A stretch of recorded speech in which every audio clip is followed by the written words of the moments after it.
প্রিয় শিক্ষার্থী বন্ধুরা, আশা করি সকলে ভালো আছো। আমি শামসুর রহমান, তোমাদের গণিত ও বিজ্ঞানের শিক্ষক। যারা এই মুহূর্তে ভিডিওটি দেখছো, সকলকে তালিবুল ইলম অনলাইন একাডেমির পক্ষ থেকে স্বাগতম।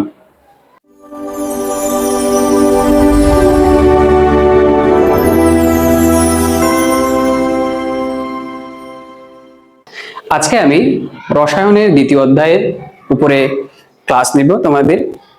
রসায়ন সাবজেক্টটা খুবই মজার, আমাদের জীবনের অনেকটা লজিকের সাথে মিলে যায় কেমিস্ট্রি বিষয়টা। তাই হয়তো আমরা এই রসায়ন মেলার বিষয়টা অনেকের সাথে শেয়ারও করি, যে তার সাথে আমার বা ওর সাথে আমার রসায়নের মিলছে না, অথবা কেমিস্ট্রি মিলছে না, মিলের বিষয়গুলো তুলে ধরি। এছাড়াও কিছু কিছু বিষয় লজিক্যালি মিরাক্কেলি দিকে মিলে যায়। তো আমরা মূলত রসায়নের আজকে দ্বিতীয় অধ্যায়ের উপরে ক্লাস করব। রসায়নের দ্বিতীয় অধ্যায় পদার্থের অবস্থা। পদার্থের যে অবস্থা, সেই অবস্থাকে কয়েকটি ভাগে ভাগ করা যায়। আসো, পদার্থের অবস্থা সম্পর্কে জানার আগে জেনে নিই পদার্থটা কি। পদার্থের সংজ্ঞা দিতে গিয়ে এই সকল বিষয়গুলো আসতে পারে, যেমন তোমার হচ্ছে যে আঘাত করলে শব্দ করবে, জায়গা দখল করবে, নির্দিষ্ট আকার থাকতে পারে, আয়তন থাকতে পারে, কখনো তা অনুপস্থিত থাকতে পারে, তাদের অবশ্যই কি থাকবে, ভর থাকবে, এই সকল বিষয়গুলো আসতে পারে। তো পদার্থের এই বৈশিষ্ট্যের প্রেক্ষিতে পদার্থকে কয়েকটা ভাগে বা অবস্থানের প্রেক্ষিতে পদার্থকে কয়েকটা ভাগে ভাগ করা হয়। কঠিন পদার্থ, তরল পদার্থ, গ্যাসীয় বা বায়বীয় পদার্থ। কঠিন পদার্থ হচ্ছে সেই সকল পদার্থ যাদের নির্দিষ্ট আকার থাকে, তারা একটা নির্দিষ্ট আয়তন দখল করে, অথবা তাদের একটা নির্দিষ্ট ক্ষেত্রফলে অবস্থান করে। আর তরল পদার্থের হচ্ছে নির্দিষ্ট কোনো আকার থাকে না, আমরা জানি তাকে যে পাত্রে রাখা হয় না কেন সে সেই পাত্রের আকার আয়তন অনুযায়ী লাভ করে। এরপর হচ্ছে যে গ্যাসীয় পদার্থ বা বায়বীয় পদার্থ বলতে আমরা ওই সকল পদার্থকে বুঝি যাদের আয়তনও নেই, নির্দিষ্ট আকার আয়তন কোনোটি নেই, যে পাত্রে রাখা হোক না কেন তারা ওই পাত্রে আকার ও আয়তন ধারণ করে। এরপর হচ্ছে এই যে পদার্থগুলো যদি তুমি একটু লক্ষ্য করো, আমাদের চারপাশে কিন্তু পদার্থের অভাব নেই, অনেক রকমের পদার্থ আমরা সেখানে দেখতে পাই। তুমি চেয়ার দেখতে পাচ্ছ, টেবিল দেখতে পাচ্ছ, বড় বড় দালান অট্টালিকা দেখতে পাচ্ছ। এই সকল বিষয়গুলো সব কিন্তু পদার্থের মধ্যে থাকে, কোনোটা তরল পদার্থ আবার কোনোটা কঠিন। তুমি পানির কথা বলতে পারো, মাঝে মাঝে অসুস্থ হলে তুমি যে ঔষধ খাও সিরাপ জাতীয়, ওটার কথা বলতে পারো। যেটাই বলো না কেন, পদার্থের এই তিনটা ফর্মেটেই আমরা মূলত বা তিনটা অবস্থাতেই আমরা মূলত একে দেখতে পাই। এই পদার্থের গঠনগত দিক দিয়ে আসলে তারা কেমন, মূলত রসায়ন তা ব্যাখ্যা করে, আলোচনা করে এবং তা নিয়ে বিস্তর গবেষণা করে। তো রসায়নের এই অধ্যায়ে আমরা মূলত অতটা বিস্তর আলোচনা বা ওই বিষয়ে আমরা যাব না, তার জন্য পরবর্তী অধ্যায়গুলো আছে আমরা মূলত তার একেবারে মৌলিক যে বিষয়গুলো আছে বা মৌলিক যে ধর্মগুলো সে প্রদর্শন করে সেই সকল বিষয়গুলো সম্পর্কে জানবো বা জানার চেষ্টা করব। আচ্ছা, প্রথমত আমি এখানে ধারাবাহিকভাবে মূলত অধ্যায়ের প্রতিটা টপিক্সের একটা যে কি পয়েন্ট গুলো বা তুমি বলতে পারো যে হচ্ছে মূল যে ব্যাখ্যামূলক উপরে যে পয়েন্টটা আছে সেই পয়েন্টটা আমি এখানে লিখে রাখছি। সেই লিখে রাখা অংশ অনুযায়ী আমি তোমাদেরকে বর্ণনা দিচ্ছি। কণার গতিতত্ত্ব। আচ্ছা আসো, কণার গতিতত্ত্বটা আসলে কি? আচ্ছা, আমরা যখন কঠিন পদার্থকে কখনো দেখি তখন দেখি যে একটা নির্দিষ্ট আকার ধারণ করেছে, হাউ ইটস পসিবল, কিভাবে এটা একটা নির্দিষ্ট শেপ ধারণ করে একটা নির্দিষ্ট জায়গায় অবস্থান করতেছে। আচ্ছা, এই ক্ষেত্রে যদি আমি ওকে ভালোভাবে অবজার্ভ করি তাহলে দেখি যে তার যে গঠনগত ফরমেশন বা গঠনগত যে অবস্থা, সেই গঠনগত অবস্থার মধ্যেই ওই প্রশ্নের উত্তরটা কিন্তু পাওয়া যায়। কেন? কারণ হচ্ছে যে কি, যদি আমি ওকে ভাঙি তাহলে দেখা যায় কি তার পদার্থটা ভাঙতে ভাঙতে আমার একটা পর্যায়ে আসে, যে পর্যায়ে হচ্ছে যে তোমার পদার্থটার অণু আসে, তারপর একটা পর্যায়ে গিয়ে পরমাণু আসে। আমরা সকলে জানি কম বেশি, বিগত ক্লাসগুলোতে তোমরা পড়ে আসছো। যদিও আমি চাচ্ছি অনেকটা বেসিক থেকে শুরু করতে, একটু স্মরণ করিয়ে দিতে, তাই তোমাদেরকে আবার মনে করিয়ে দেওয়া। তো পদার্থের পরমাণু যে অংশটা আছে সেই পরমাণু মিলিত হয়ে আবার অণু গঠন করছে, আবার একাধিক অণু মিলে এই যে বর্বৃহৎ আকৃতির একটা পদার্থ যেটা আমরা দেখতে পাচ্ছি সেই জিনিসটা তৈরি করছে। এখন বিষয় হচ্ছে কি, যে কঠিন পদার্থটাকে আমরা কঠিন আকারে দেখতেছি, একটা নির্দিষ্ট আয়তন থাকতেছে, একটা নির্দিষ্ট আকার থাকতেছে। এর আসলে কারণটা হচ্ছে এই যে এদের মধ্যে যে আন্তঃআণবিক বল, সেই আন্তঃআণবিক বল অনেক বেশি কাজ করে। যখন আন্তঃআণবিক বল অনেক বেশি কাজ করে তখন হচ্ছে যে অণুগুলো পরস্পর কাছাকাছি অবস্থান করে এবং কাছাকাছি অবস্থান করার প্রেক্ষাপটে মূলত তারা একটা নির্দিষ্ট আকৃতি লাভ করার সুযোগ পায়। অন্যদিকে তোমার হচ্ছে যে যদি আমি তরল পদার্থের কথা বলি, সেই তরল পদার্থের বেলায় দেখা যায় কি কঠিন পদার্থের তুলনায় আন্তঃআণবিক শক্তি কিছুটা কম থাকার কারণে তোমার হচ্ছে সেখানে হচ্ছে যে তা তরল অবস্থায় থাকে, যে তাই নির্দিষ্ট কোনো আকৃতি তাদের তখন থাকে না। এরপর যদি দেখি গ্যাসীয় পদার্থের বেলায়, গ্যাসীয় পদার্থের বেলা যদি আমরা খেয়াল করি তাহলে দেখা যায় কি অণুগুলো একেও বেশি দূরে দূরে অবস্থান করে এবং তাদের আন্তঃআণবিক শক্তি এত বেশি হচ্ছে যে কম থাকে, তারা স্বাধীনভাবে ছোটাছুটি করতে পারে অনেকখানি। তো এক্ষেত্রে দেখা যায় কি তাদের নির্দিষ্ট আকার থাকে না, নির্দিষ্ট কোনো আয়তন থাকে না, যে পাত্রে রাখা হয় তারা সেই পাত্রের আকার ও আয়তন দখল করে নেয়।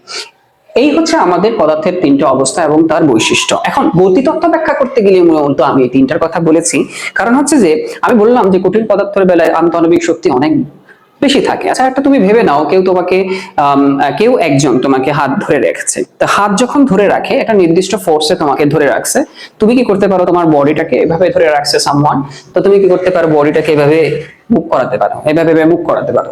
কিন্তু ধরো ভেবে নাও তোমাকে 5 জন মানুষ এইভাবে চেপে ধরে রাখছে সব জায়গায়, তো দেখো তোমার যখন চেপে ধরে রাখছে তখন সেক্ষেত্রে কিন্তু তুমি বডি মুভ তেমন একটা করতে পারবা না।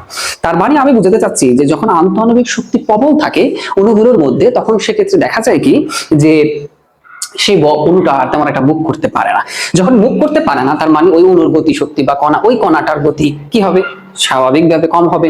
অন্যদিকে যদি আমি তরলের ক্ষেত্রে বলি তখন ক্ষেত্রে দেখা যায় কি কিছুটা কম হয় আন্তঃআণবিক শক্তি, যার কারণে কিছুটা সে মুভ করতে পারে, যেমন হাত ধরার মতো কিছুটা সে মুভ করতে পারে এবং একটা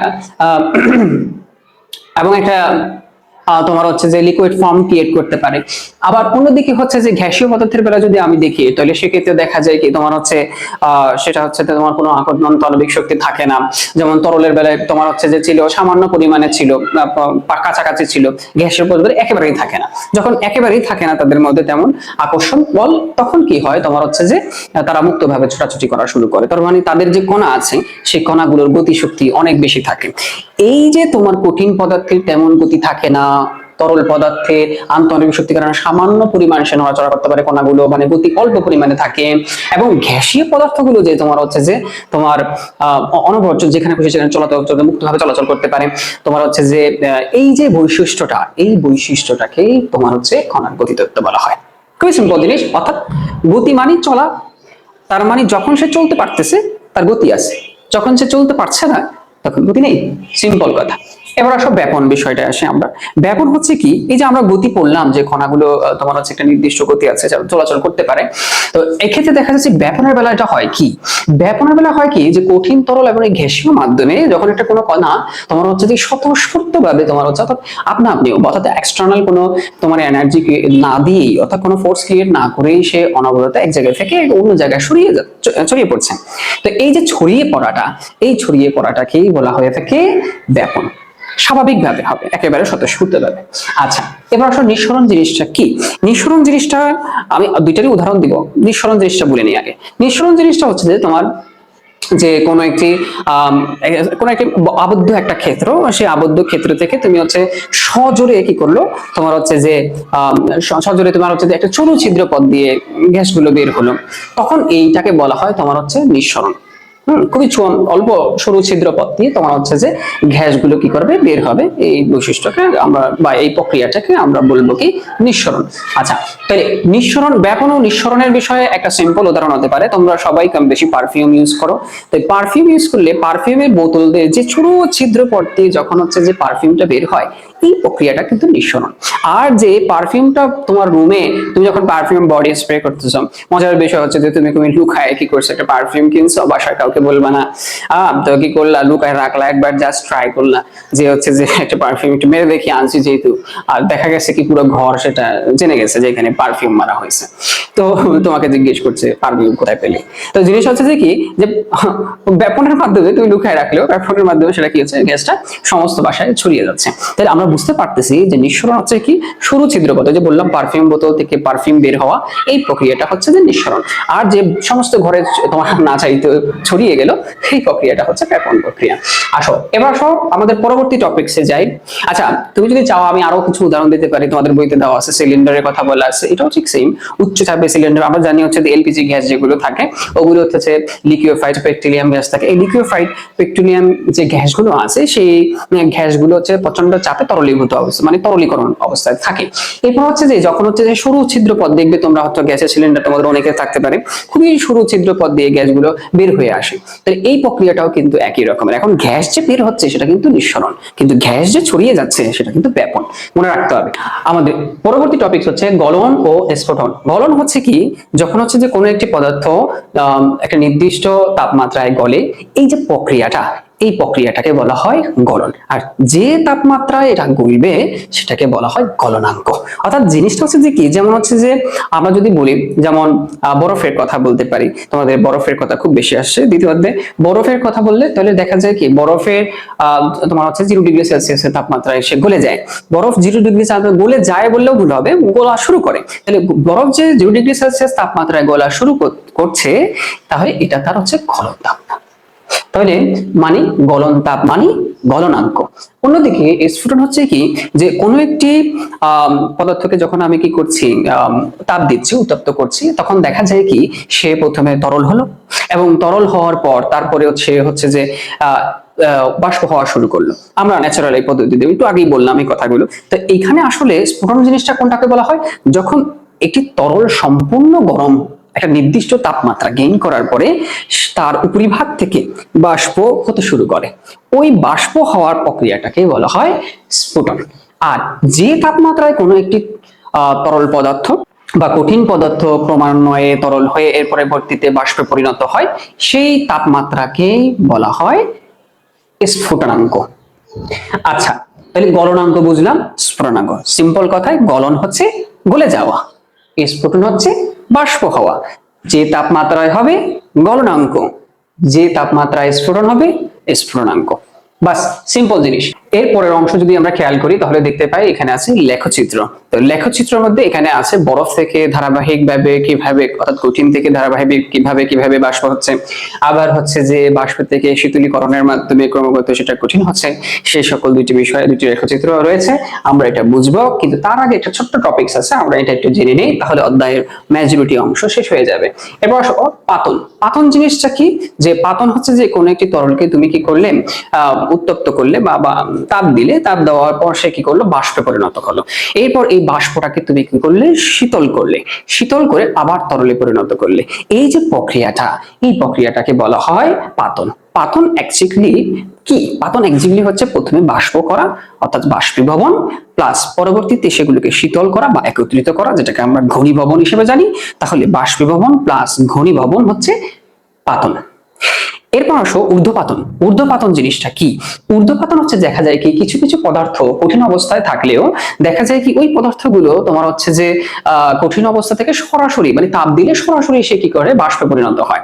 আচ্ছা, ঊর্ধ্বপাতিত পদার্থের কিছু উদাহরণ জেনে নিতে পারো, যেমন হচ্ছে নিশাদল, কর্পূর, ন্যাপথালিন, অ্যামোনিয়াম ক্লোরাইড। এগুলো কি হয়, তোমার হচ্ছে যে তাপ প্রয়োগ করলে সরাসরি তারা বাষ্পে পরিণত হয়। এবার আমরা মূলত প্রতিটি বিষয় সম্পর্কে এখানে যে টপিক ছিল প্রতিটি বিষয় কম বেশি জেনে নিয়েছি। মূলত একটা টপিক বাকি আছে, যেটা হচ্ছে লেখচিত্র। আমি তোমাদেরকে লেখচিত্রটা এখন আঁকবো। ভিডিও লম্বা না হওয়ার জন্য আমি মূলত কি করব, আগে এঁকে নেব, তারপর তোমাদেরকে বুঝাবো। আমার চিত্র আঁকা হয়ে গেছে। এখন দেখো এখানে আসলে এটা হচ্ছে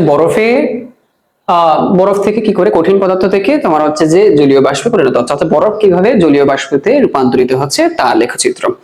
অর্থাৎ তাপ প্রয়োগে কঠিন বস্তু কিভাবে জলীয় বাষ্প হচ্ছে তার। এখন বিষয় হচ্ছে যে আমার এই অংশে আছে সময় এবং এই অংশে আছে তাপমাত্রা। অর্থাৎ আমি এখানে তাপ বাড়াচ্ছি, তাপমাত্রা বা তাপ বাড়াচ্ছি, আর এখানে হচ্ছে যে শোষণ। ঠিক আছে, এই নিচের অংশে আমাদের সময় উল্লেখ আছে, ক্রমাগত সময় বৃদ্ধি পাবে, এবং এই অংশে হচ্ছে তাপের বৃদ্ধি পাওয়ার বিষয়টা ইন্ডিকেট করা হচ্ছে y অক্ষ বরাবর। এখন যদি আমরা খেয়াল করি, যখন -40°C তাপমাত্রায় ছিল তখন তরল মানে পানিটা তোমার হচ্ছে বরফ অবস্থায় ছিল, অর্থাৎ কঠিন অবস্থায় ছিল। আমি যখন তার তাপমাত্রা বাড়ানো শুরু করেছি সময়ের সাপেক্ষে, তখন দেখা যাচ্ছে কি একটা সময় গিয়ে এই বিন্দুতে পৌঁছানোর পর 0°C পৌঁছানোর পর সে কিন্তু তাপ বাড়াবে না, কিছু সময় সে কি করবে, ওই 0°C তাপমাত্রায় থাকবে। এই তাপ দেওয়ার পরেও তাপ না বাড়ার পিছনে কারণ হচ্ছে তোমার হচ্ছে যে এই পর্যায়টায় বরফ কি করবে, গলতে শুরু করবে। এটাকে বলা হয় বরফ গলনাঙ্ক রেখা। অর্থাৎ এই সময়টুকু সে কি করবে, তাপ শোষণ করবে, এবং যখনই সে গলন পরিপূর্ণ হয়ে যাবে তখন সে কি করবে, পানিতে পরিণত হওয়া শুরু করবে, অর্থাৎ তোমার হচ্ছে যে বরফটা সম্পূর্ণরূপে পানিতে পরিণত হওয়া শুরু করবে। এই পর্যায়টা তাহলে কি, এই পর্যায়টা হচ্ছে গেইনিং পিরিয়ড। গেইনিং পিরিয়ড বলতে বোঝাচ্ছি আমি যে তাপ শোষণের একটা পর্যায়। এটা হচ্ছে যে এই পর্যায়ে সে তাপ শোষণ করবে এবং ধাপে ধাপে ধাপে ধাপে তাপ শোষণ করে বি থেকে যখন সি পর্যায়ে আসবে, এই জায়গায় পুরোটাই তরল অবস্থায় থাকবে। এবং এই তাপমাত্রা যখন আমরা ধীরে ধীরে বাড়াতে থাকবো, সি বিন্দু পর্যন্ত এই তাপমাত্রা ক্রমাগত বাড়তে থাকবে। এবং সি থেকে ডি, এই যে রেখার অংশটা দেখছি, এই যে লেখচিত্রের অংশটা আমরা দেখতে পাচ্ছি, সেই লেখচিত্র অংশে কি হবে, পানির স্ফুটনের জন্য পর্যাপ্ত তাপ, অর্থাৎ সমস্ত পানি 100 ডিগ্রি সেলসিয়াসে আসার জন্য অপেক্ষা করবে। ফলে এই জায়গাটায় প্রচুর পরিমাণে তাপ শোষণ হবে এবং একটু সময় নেবে। এবং একটা পর্যায়ে এসে, অর্থাৎ ডি বিন্দুতে যখন হচ্ছে যে এই সময় ডি পর্যন্ত আসলো, অর্থাৎ ডি বিন্দু পর্যন্ত যখন আসবে, তখন সেটা জলীয় বাষ্প হওয়া শুরু করবে। এই হচ্ছে প্রসেস। তাহলে আমরা কি বুঝলাম, যে যখন হচ্ছে যে কঠিন অবস্থায় থাকবে, আমি যখন তাপ দিব, বরফকে যখন আমরা তাপ দিব কঠিন অবস্থায় থাকা গেলে, সে 0 ডিগ্রি সেলসিয়াসে এসে গলতে শুরু করবে এবং ক্রমাগত গলতে গলতে গলতে গলতে বি বিন্দু পর্যন্ত, অর্থাৎ এ বি রেখা পর্যন্ত সে গলতে থাকবে। এবং এই যে বিসি যে অংশটা আছে, বিসি যে রেখা অংশটা আমরা দেখতে পাচ্ছি, সেই রেখার অংশটা মূলত পানি অবস্থা বা তরল অবস্থায় থাকবে। এরপরে যখন আমি আরো তাপ দিব, তখন সে কি করবে, স্ফুটনের জন্য প্রয়োজনীয় তাপ শোষণ করবে। অর্থাৎ পুরো, ধরো হচ্ছে তুমি কি করলে, একটা পাত্র নিলে, পাত্রকে গরম করছো এবং সেই পাত্রটা যতক্ষণ না পর্যন্ত সমস্ত পানি, পাত্রের সমস্ত পানি তোমার হচ্ছে 100 ডিগ্রি সেলসিয়াসে পৌঁছাবে না, ততক্ষণ পর্যন্ত স্ফুটন শুরু হবে না। অর্থাৎ সে 100 ডিগ্রি পর্যন্ত পৌঁছানোর আগ পর্যন্ত পানি কি করবে, তাপ শোষণ করবে, তাপ শোষণ করতে থাকবে এবং হচ্ছে একটা পর্যায়ে 100 ডিগ্রি সেলসিয়াসে যখন পৌঁছে যাবে, তখন সে জলীয় বাষ্প হওয়া শুরু করে দেবে, অর্থাৎ জলীয় বাষ্প হবে। তো এই হচ্ছে মূলত কঠিন পদার্থ থেকে জলীয় বাষ্প হওয়ার প্রক্রিয়া, যেটা লেখচিত্রের মাধ্যমে দেখানো হয়েছে। আমি এখনো তোমাদের বইয়ের মেইন অংশগুলো পড়াচ্ছি, টপিকস ভিত্তিক পড়াচ্ছি। এখানে পরীক্ষায় কিভাবে প্রশ্ন হয়, কি কি আসে, কি কি পড়তে হবে, কি কি পড়তে হবে না, আমরা এটা দ্বিতীয় পর্বে জানবো। প্রশ্ন সংক্রান্ত বিষয়গুলো এবং সমাধান এবং বোর্ড কোয়েশনে গুলোতে কিভাবে প্রশ্নগুলো হয়, এই অধ্যায় থেকে সেই সংক্রান্ত বিষয় নিয়ে আমরা পরবর্তী ক্লাসে জানবো। পরের চিত্রটা আঁকা যাক। আমি পরের চিত্রটা আঁকছি। চিত্র আঁকা শেষে চলো দেখা যাক চিত্রে লেখচিত্র কিভাবে উপস্থাপন করছে, যে একটি বাষ্প থেকে কিভাবে তা কঠিনে রূপান্তর হচ্ছে। আচ্ছা, যখন এই অবস্থায় থাকে, এই বিন্দুতে যখন থাকে, ধরো আমি এখানে টেম্পারেচার দিইনি, এখানে হচ্ছে ধরো 140 ডিগ্রি আছে, তো যখন এই অবস্থায় থাকবে, তখন হচ্ছে যে অনেক বেশি উত্তপ্ত থাকবে, জলীয় বাষ্পটা অনেক বেশি উত্তপ্ত থাকবে এবং আমি তখন কি করব, তাকে শীতলীকরণ করব, আস্তে আস্তে ঠান্ডা করব। তো যখন আমি ঠান্ডা করব, তখন কি হবে, তাপ বর্জন হবে। আগে তাপ শোষণ করতো, আগের যে চিত্রটা ছিল সেখানে তাপ শোষণ করেছিল সে, আর এখানে কি করবে, ধাপে ধাপে সে বর্জন করবে। তো এখন সে যখন বর্জন করছে, 140 ডিগ্রি থেকে কমতে কমতে কমতে কমতে কমতে কমতে যখন সে 100 ডিগ্রিতে এসে পৌঁছালো, তখন সে কি করতে হলো, ধীরে ধীরে ধীরে ধীরে তরল হওয়ার জন্য প্রস্তুতি নেওয়া শুরু করলো। এখানে আসলে আমি এমন ভাবে বলছি যেন যেন তার প্রাণ আছে, সেই প্রস্তুতি নেওয়া শুরু করছে। আসলে না, সিস্টেমটা এমন ভাবে হয়ে যায় যে তার গঠনগত স্ট্রাকচারাল কারণে টেম্পারেচার যখন কমানো শুরু করে, তখন ধীরে ধীরে সেটা তরলে পরিণত হতে থাকে বাষ্প। আচ্ছা, লেখচিত্র এখানে আমরা যদি লক্ষ্য করি, তাহলে দেখি যে ধাপে ধাপে ক্রমাগত আমাদের লেখচিত্রের ফ্লোটা হবে এদিক থেকে এদিকে, অর্থাৎ নিচের দিকে। আগেরটা ছিল উপরের দিকে, এটা হচ্ছে নিচের দিকে, আমরা উপর থেকে নিচের দিকে আসছি। তো এক্ষেত্রে হবে কি, 140 ডিগ্রি সেলসিয়াস তাপমাত্রায় সে ফার্স্টে বাষ্প অবস্থায় ছিল, পরবর্তীতে ধাপে ধাপে সে হচ্ছে যে যখন এই অবস্থানে আসবে, তখন তার 100 ডিগ্রি সেলসিয়াস, আমরা জানি পানির স্ফুটনাঙ্ক হচ্ছে 100 ডিগ্রি সেলসিয়াস। তার মানে এই যে পর্যায় এ বি অংশ, এটা হচ্ছে যে স্ফুটনাঙ্ক রেখা। তো এই রেখায় সে মোটামুটি তরলই থাকবে, তরল এবং হচ্ছে জলীয় বাষ্পের একটা মিশ্রণ থাকবে এখানে। এবং পরবর্তীতে যখন তাপমাত্রা আরো কমাতে থাকবে, তখন সে আরো বেশি তরল হতে থাকবে এবং তাপ বর্জন করতে করতে করতে করতে সে অনেক বেশি শীতল পানিতে পরিণত হবে। তোমরা অনেক সময় দেখেছো যে বরফ গলে যাওয়ার পর যে পানিটা থাকে, সেটা খুব ঠান্ডা থাকে, কিন্তু সেই ঠান্ডা, এখন তুমি মনে করো যে উল্টাটা হচ্ছে, যে তুমি কি করছো, পানিকে ঠান্ডা করছো, অর্থাৎ তুমি বোতলে পানি দিচ্ছ, সে ধীরে ধীরে ঠান্ডা হচ্ছে। এরকম দেখেছো না, তোমরা হয়তো প্রায় করে থাকো, যে তোমরা ফ্রিজে পানি দিয়েছো, কিছুক্ষণ সময় পর যখন তুমি ফ্রিজ থেকে বের করছো, তখন দেখা যাচ্ছে কি তোমার হচ্ছে যে ঠান্ডা হয়ে গেছে, মানে পানিটা বরফ হয়নি কিন্তু ঠান্ডা হয়ে গেছে। তার মানে কি, ফ্রিজে তুমি তার তাপ কি করছো, বর্জন করাচ্ছ, যে রুম টেম্পারেচার সে ছিল সেখান থেকে তাকে কমাচ্ছ। তাহলে সেখান থেকে, তাহলে আমি যেহেতু স্ফুটনাঙ্ক 100 ডিগ্রি সেলসিয়াস তার থেকে কমাচ্ছি, তাহলে পানিটা কিভাবে ধীরে ধীরে শীতল হতে থাকবে এবং শীতল হতে হতে একটা পর্যায়ে গিয়ে সেই বিন্দুতে যখন সে আসবে, বরফ হওয়া শুরু করবে। আচ্ছা, তোমরা অনেক সময় এটাও দেখেছো, পানি যখন ঠান্ডা হচ্ছে, কিছু সময় ঠান্ডা হওয়ার পর, ঠান্ডা হতে হতে হতে অল্প অল্প অল্প নরম নরম কিছু বরফ তৈরি হয়েছে, তাই না? ওই পর্যায়ে হচ্ছে এই 0 ডিগ্রি সেলসিয়াস। এবং কন্টিনিউ সিডি রেখা পর্যন্ত, অর্থাৎ এই যে অংশটা রেখাংশের অংশটা, সেই সিডি অংশ পর্যন্ত তোমার হচ্ছে যে এইভাবে ঠান্ডা হতে থাকে। এবং হচ্ছে যে যখন ডি থেকে আরো তাপমাত্রা কমানো হয় তখন সেক্ষেত্রে সেটা গিয়ে কঠিনে পরিণত হয়ে যায়, অর্থাৎ সেটা বরফে পরিণত হয়। অর্থাৎ তাহলে আমরা বুঝতে পারলাম যে তাপমাত্রা কমালে কোনো জলীয় বাষ্প ধীরে ধীরে ধীরে ধীরে, অর্থাৎ জলীয় বাষ্প বা গ্যাসীয় অবস্থায় থাকা কোনো একটা বস্তু ধারাবাহিকভাবে প্রথমে তরল আসবে, তারপরে ধারাবাহিকভাবে পরবর্তীতে তোমার হচ্ছে যে তোমার কঠিন হবে। এখন যখন তোমরা হচ্ছে যে এই জিনিসটা যখন পড়বে তখন তোমাদের মূল যে বিষয়টা জানতে হবে সেটা হচ্ছে দেখি এই যে অংশটা, যেমন এই যে গলনাঙ্ক বা স্ফুটনাঙ্ক অংশ, এই যে গলনাঙ্ক একটা এক রেখা, স্ফুটনাঙ্কের একটা রেখা, এই জিনিসটা মনে রাখতে হবে। আগেরটার বেলায় কি হবে, যেমন হচ্ছে যে সে কি করবে, তাপ শোষণ করবে, সে তাপ শোষণ করে জলীয় বাষ্প হওয়ার জন্য প্রস্তুতি নেবে। আর এইখানে কি থাকবে, জলীয় বাষ্প এবং তরল মিশ্র অবস্থায় থাকবে, আর এখান থেকে সবই তরল হতে শুরু করবে। আবার এই জায়গায় হচ্ছে যে খানিকটা কঠিন খানিকটা তরল সিডি রেখা বরাবর থাকবে। এবং হচ্ছে যে যখন হচ্ছে আরো টেম্পারেচার কমাবো তখন হচ্ছে যে যেটা কঠিন পরিণত হবে। অন্যদিকে আমরা যদি আগেরটার ক্ষেত্রে তুলনা করি তাহলে সেটার ক্ষেত্রে প্রথমে যেমন আমি বললাম যে জলীয় বাষ্প থেকে তোমার হচ্ছে যে কি হবে, জলীয় বাষ্প হওয়ার জন্য একটা প্রস্তুতি নিবে। একইভাবে আবার তরল থেকে যখন কঠিন থেকে তখন যখন হচ্ছে সে তরল হতে যাচ্ছে তখন সেক্ষেত্রে তাপমাত্রা গেইন করে সে তরল হওয়ার জন্য প্রস্তুতি নেবে, অর্থাৎ 0 ডিগ্রি সেলসিয়াস তাপমাত্রা পর্যন্ত সে কি করবে, একটা তাপ শোষণ করতে থাকবে। এবং যখনই তার থেকে সম্পূর্ণ অংশের তাপমাত্রা বৃদ্ধি পাবে তখনই সে তরলে হওয়া শুরু করবে। তাহলে এটার বেলায় হচ্ছে যে উল্টো, অর্থাৎ হচ্ছে যে এখানে তাপ কমাবো ধাপে ধাপে আর এদিকে তাপ বাড়াবো ধাপে ধাপে। এবং এই জিনিসটা তোমার হচ্ছে যে এই যে স্ফুটনাঙ্ক রেখা এবং হচ্ছে যে এই জায়গায় আমরা যেটা পড়েছিলাম গলন রেখা, এটার বেলায় ওই জিনিসটা তোমাকে মনে রাখতে হবে। এই হচ্ছে আমাদের দ্বিতীয় অধ্যায়ের মূল আলোচনা, মূল বিষয়বস্তু ছিল। আমরা মূলত চেষ্টা করেছি খুব সহজেই, যেহেতু অধ্যায়টা তেমন একটা বড় নয় এবং তেমন একটা কঠিনও নয়, তাহলে সেহেতু আমি চেষ্টা করেছি যতটা সম্ভব এক ক্লাসের মধ্যে এই জিনিসটা ক্লিয়ার করার জন্য টপিকস অনুযায়ী। তোমরা এটাকে কয়েকবার পড়ে নিলা, যদি রিডিং করে নাও কয়েকবার নিজেরাই বুঝতে পারবে, খুবই সহজ একটা অধ্যায়। আর এই অধ্যায় থেকে কোন ধরনের প্রশ্ন আসে এসএসসি বা দাখিল পরীক্ষায়, এবং হচ্ছে যে তোমার প্রতিষ্ঠানের যেমন মাদ্রাসা বা স্কুলে কোন ধরনের প্রশ্নগুলো করা হয়, সেই প্রশ্নগুলো নিয়ে আমরা আগামী ক্লাসে অর্থাৎ দ্বিতীয় পর্বে আমরা মূলত আলোচনা করব, যেটা হবে প্রশ্ন পর্ব। সেই পর্যন্ত সবাই তালিবুল ইলম অনলাইন একাডেমির সাথে থাকার জন্য অনুরোধ করছি। সবার সুস্থতা কামনা করে আমার আজকের ক্লাস এখানেই শেষ করছি। আল্লাহ হাফিজ।